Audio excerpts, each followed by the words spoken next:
Salut tout le monde, j'espère que vous allez bien. Donc aujourd'hui on se retrouve pour une vidéo sur tous les secrets on va dire de la classe Samodas.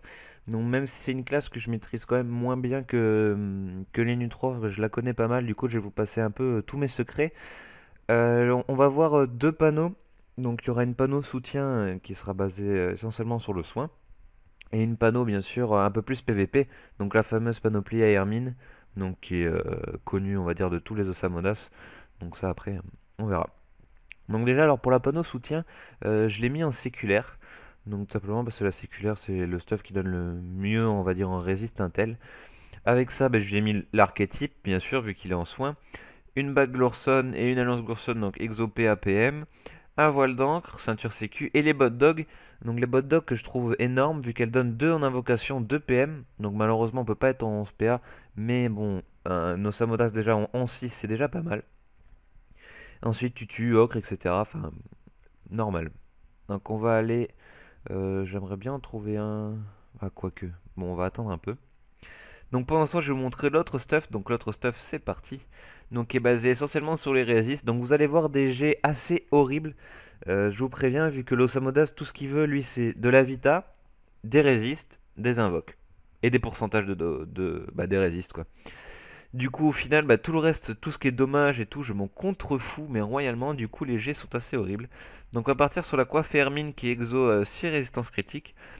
Donc là, à la rigueur, ça va, vu qu'elle est G parfait pratiquement en termes de résiste. Ensuite, on va sur le rouleau à pâtisserie. Donc là, le rouleau à pâtisserie, pareil, 5 en résistance critique. Ensuite, Alliance Glorson, donc elle, c'est l'exo-PA, du coup, pas de résistance critique dessus. Ensuite, la KP Hermine, je crois qu'elle est over de 50 en Vita, vu que c'est 350. On va vérifier. Normalement, c'est 350 en Vita. Je crois que j'ai réussi à l'overse de 50. Attention, voilà, c'est ça. Ensuite, on va passer aux sandales Kimbo. Donc, elles sont, on va dire, à peu près normales. Sauf que normalement, il est censé avoir 7 en résistance critique. Mais vu que Monsieur Tommy Shuno ne sait pas compter, il m'a niqué le G. Du coup, elles sont à 1. Merci, Tommy. Ensuite, la ceinture Razbou, donc elle, pareil, 7 résistance critique. Et là, j'ai honte de vous la montrer, hein. Mais voici ma bague Lawson, donc 13 en résistance critique. J'ai spammé dessus. Donc il y a pratiquement plus de force. Il y a pratiquement plus d'intel. Bon, encore il y a 3 CC dessus, mais bon voilà. Et les pourcentages et les dommages, c'est vraiment horrible. Mais au moins j'ai mes résistances critiques, donc tout va bien. Et une Krala mention, donc du coup ExoPM. Donc pourquoi une Krala? Simplement parce qu'on a 2 PO, on a 5 en invocation. On a 5 en invocation bien sûr, on a 2 en invocation, donc ce qui permet l'OSA d'avoir pas mal d'invoques. Ensuite, les trophées résistance critique, donc qui nous enlèvent des dommages critiques, mais vu qu'on a un Hermine, on s'en fout, vu que c'est pas à nous de taper, ça va être les invoques qui doivent taper. Le majeur, donc il donne 32 et l'autre 16. Le survivant, pour remplacer le Dofus Émeraude que je n'ai pas encore sur l'Osamodas. Et un vagabond majeur, donc là qui permet en fait de fuir au maximum vu que l'Ossa... D'accord, ok. Vu que l'Ossa, lui, il s'en bat les couilles de tacler, autant lui mettre un trophée fuite pour qu'il puisse se barrer. Donc on va aller se faire un petit... On va aller se faire un petit putsch. Mais on va y aller au soin, donc pour montrer à peu près ce que ça vaut. Donc à savoir que le Rox de l'Ossa reste entre guillemets banal. Donc il envoie pas des masses, hein, vous voyez, il tape bon. Il tape déjà bien. Je trouve pour un perso soutien ça va. Il peut permettre d'achever on va dire les ennemis. Allez hop, on va aller un coup au corps à corps. Il a perdu combien? Bon, il a encore un tour à le taper. Et on va aller le soin. Donc alors déjà, pour un Ossa soutien, je trouve, ce que je trouve important déjà, c'est d'avoir de la PO. Donc normalement, il en a pas mal, voilà, 4 c'est déjà bien. Le mieux c'est 6. Donc avec ce stuff, j'ai pas réussi à mettre 6. Déjà, j'ai pas d'exo PO. C'est important parce que les sorts de boost, donc par exemple Cri de l'ours, bon pas tous, hein, parce que Crapaud par exemple PO limité, mais par exemple vous pouvez donner des dommages, vous pouvez ressusciter loin, enfin c'est vraiment, je trouve que ça reste important. Attention, on va voir, j'espère que c'est un haut soin, voilà, du 900 sans CC, normalement il fait du 1200 si je me trompe pas, voilà, 1300, donc si je crapaud, ça sonne du 1300.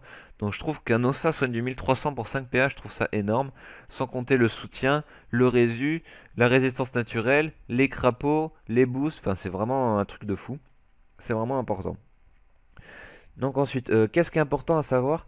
Déjà dans le lancement des invocations, il faut mieux éviter de lancer vos invoques dans n'importe quel, on va dire, on va dire dans n'importe quel sens, c'est-à-dire je balance l'invoque pour la balancer. Déjà, si vous êtes niveau 200, ce qui est bien, le doppel c'est parfait, il faut toujours le mettre en premier, tout simplement parce qu'il tape bien, même très bien. Et en fait, ça va nous permettre de le booster encore plus pour qu'il rox encore plus. C'est-à-dire que il faut savoir que les autres invoques, donc je parle du dragonnet, je parle du crackler, donc ces deux principales, on va dire, autres invoques, boost tous vos alliés. Donc c'est-à-dire boost également vos invocations. C'est-à-dire que là, par exemple, je vais mettre un crack, hop, je lui mets les PA après. Du coup, mon doppel au seuil, il monte à 40% resist all.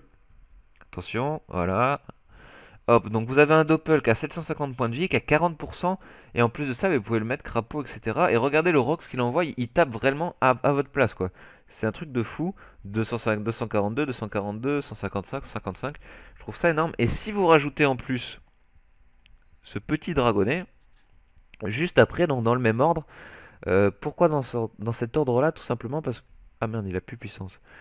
Tout simplement parce que le dragonnet booste en dommages. Donc du coup, ça veut dire que ça va encore rajouter des dommages sur votre invoque. Donc vous retrouvez avec une invoque à 40% résist, qui va taper voilà, 20 dommages en plus. Bon, par contre, elle a pas puissance, c'est dommage. Ah, un petit prisme, tiens. J'irais peut-être... je pense que ça va être un noob. Donc du coup, votre invoque, elle tape vraiment deux fois plus, quoi. C'est assez hallucinant. Attention, on va lui remettre... Est-ce que je peux? Oui, je peux. Hop là. On va soigner un coup le prisme. Eh merde, je l'ai buté. Ah, je suis blasé.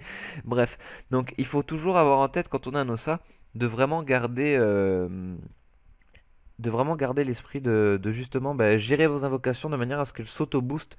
Ça peut vous permettre des fois de taper vraiment plus. Bon là en termes de soutien, j'ai rarement beaucoup d'invoques, mais je parle surtout en stuff à Hermine. Il faut vraiment arriver à gérer cet intervalle entre vos invocations. Ensuite, on va l'inviter groupe. Hop. Donc ensuite, je vais vous parler. Bon, le stuff Hermine, je vais pas vraiment vous le montrer parce que tout le monde le connaît. Je trouve pas vraiment que c'est un stuff connu dans le PVP, donc tout le monde sait comment ça marche.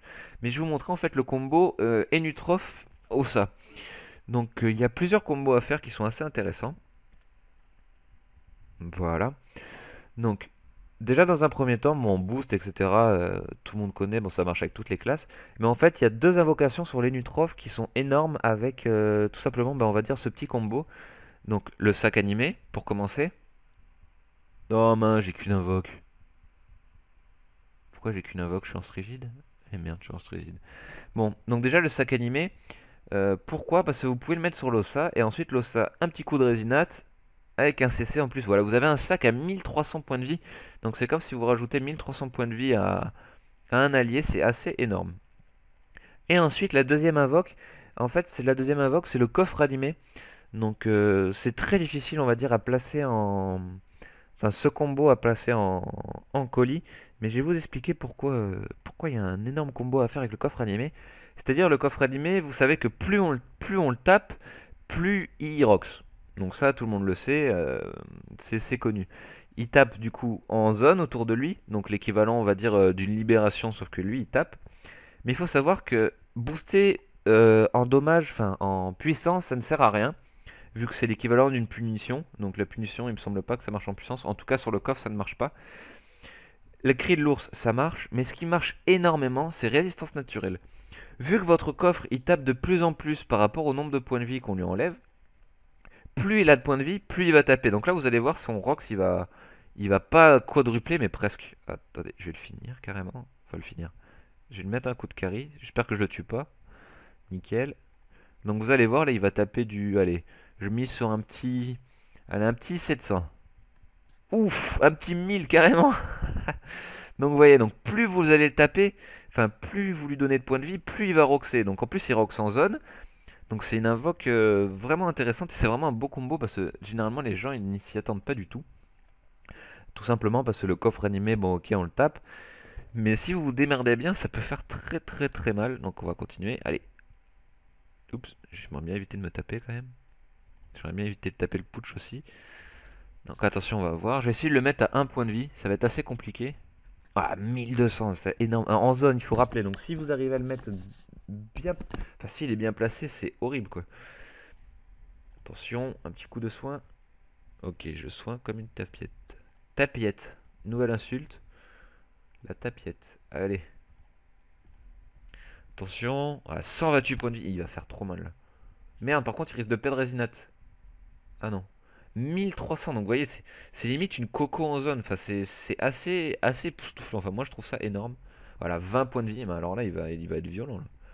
On va lui quand même donner les dommages en plus, la puissance. Moi j'avais fait des tests avec Brocal, ça marchait pas, mais si ça marche, on sait jamais. Il me semble que non. Et ben, on va soigner le, on va soigner le putsch. J'aimerais bien éviter qu'il crève. Attention. Voilà, donc 1337. Oh, parfait en plus, 1337. Donc voilà, donc c'est deux combos, on va dire, par rapport aux invocations qui sont assez importantes. Si vous rajoutez un Zobal, bah, vous pouvez mettre autant de boucliers que le personnage a de points de vie. Donc ça peut devenir encore plus affreux. Le coffre animé peut être une machine, comme le sac animé peut être un énorme moyen de résister. Donc c'est vraiment deux combos assez intéressants. Et le combo coffre est très peu connu. Enfin, à part s'il est connu, les gens s'en servent vraiment jamais. Ce qui peut être compréhensible vu que c'est assez dur à placer. Mais c'est vrai qu'au Samodas et Nu en colis, je vois rarement ça. Alors nous, on a une petite team qu'on a fait hier avec Peace du sang, donc qui était au Ghoul Terminator cette année, enfin l'année dernière du coup. En fait, on fait Ossa, Steamer et Nu, qu'on trouve que c'est une compo assez abusée parce qu'on a du soin. On a énormément de rocks avec Fouen qui fait en fait des poisons avec les Dopu et le sanglier, etc. Donc c'est une compo assez intéressante et c'est vrai que ce duo Ossa et Nu est très peu connu mais marche plutôt très bien. Donc voilà, donc sur ce, bah, j'espère que cette petite vidéo vous aura plu.